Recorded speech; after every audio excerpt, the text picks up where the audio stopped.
Hi everyone! My name is Alicia and welcome back to my channel.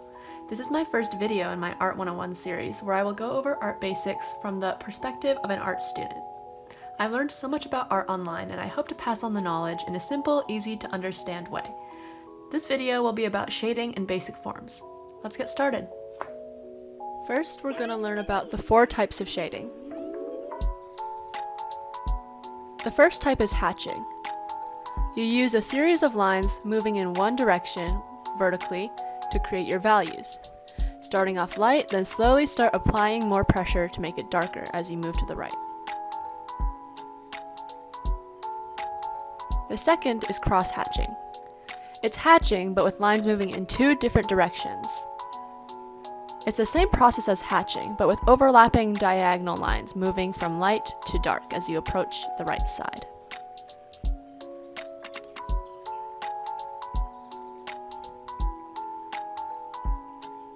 The third type is scumbling. This one is more fun. You use basically a series of overlapping squiggly lines to create value.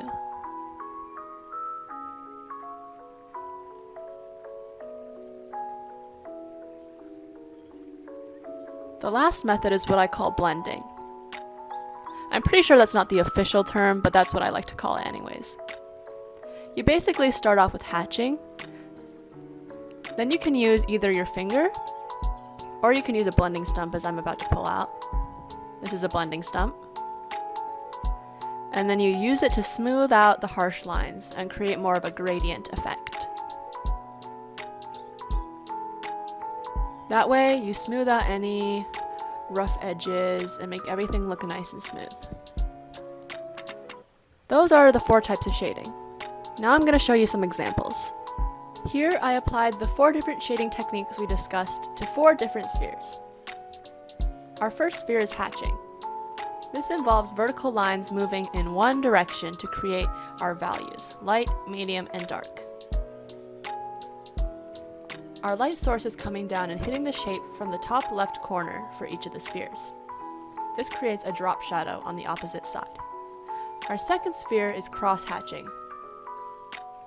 Now, cross-hatching when applied on a sphere looks different from the first example of this technique we did on the opposite page, which looked like this.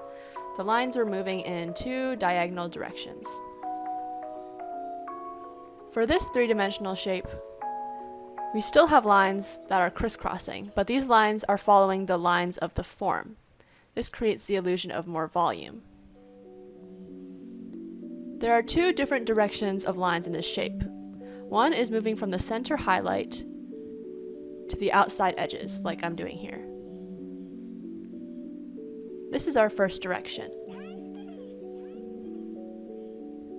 Our second direction of lines is following the outside edge of the circle and doing expanding circular lines all the way from the highlight to the outside edge, like I'm doing here. That's how you do cross-hatching on a sphere. As you can see, the lines are still crisscrossing as before, but instead the lines are just slightly curved to match the shape. Third, we have scumbling. These are textured strokes, going from light to medium to dark. You can look at this as overlapping squiggly lines. It gets gradually darker as it moves away from where the light source hits the shape. The fourth sphere is blending. After making the strokes with any of those previous 3 techniques, I use either my finger or a blending stump, like I'm using here, and smooth out any harsh lines. This creates a nice blended look, hence the name. Now you can see how to apply the 4 different techniques to a form with a specific light source. Okay, now that we have learned about our 4 different shading techniques and seen how we've applied them, we can move on to our 3 basic forms. We have our sphere, which we looked at before. We have the box, and we have our cylinder. Here we have the basic outlines of each of the forms as I'm tracing out for you here. Right now, all of these shapes are two-dimensional. We can make these shapes three-dimensional by using our shading techniques as we looked at before. You can use any of these 4 techniques, as long as you follow the basic principle of light, medium, and dark for each of them. Consider the light source. Let's say the light is coming down from the top left and hitting the shape. As the shape gets farther away from where the light hits the object, it becomes darker. The sphere looks like this. As you can see, I am building pressure from light to dark, moving from the highlight closest to the light source and getting darker as I move away further from the light source.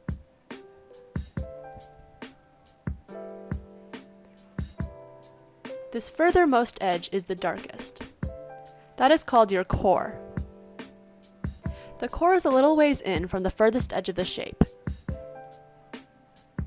The very, very, very edge of the shape is a little bit lighter than your core. This is because of the idea of reflected light. As light bounces on the surface below the shape, it bounces back up into the shape, making that bottom edge a little bit lighter. For your box, the furthest side is the darkest. Keep in mind the reflected light on the furthest edge, which should be slightly lighter. I'm marking this out for you here. The left side is medium, and your top side is the lightest. This is where the light source most directly hits the object, as it's coming from above. That is how you shade your box.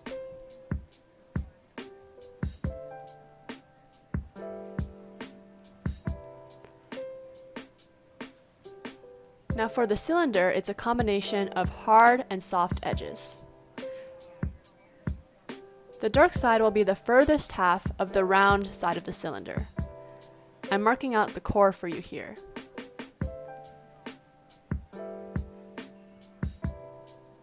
The top is your light. The furthest side is your dark, as you can see. And the closer side of the round edge is medium. The medium will gradually get lighter around the rest of the round side of the cylinder. Because it is a round edge and not a harsh edge, it is a soft gradient. Now I'm going to quickly draw in the drop shadows. These shadows appear opposite of where the light hits the form. This is because the form blocks the light and creates this drop shadow underneath it. As you can see here, the drop shadows are created a little bit differently based on the form.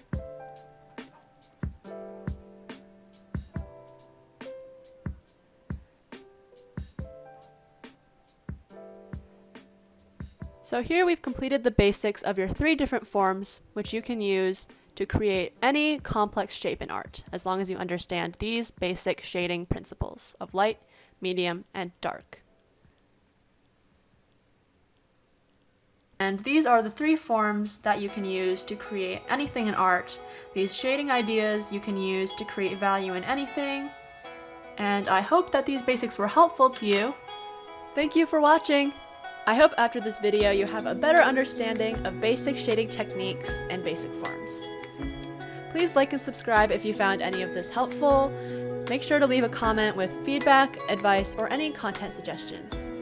I'm a student, so I'm kind of new to this whole YouTube thing, so please let me know what you would like to see and I will try to deliver. I hope you enjoyed this first episode of Art 101. I hope to see you next time. Thank you for watching. Bye bye.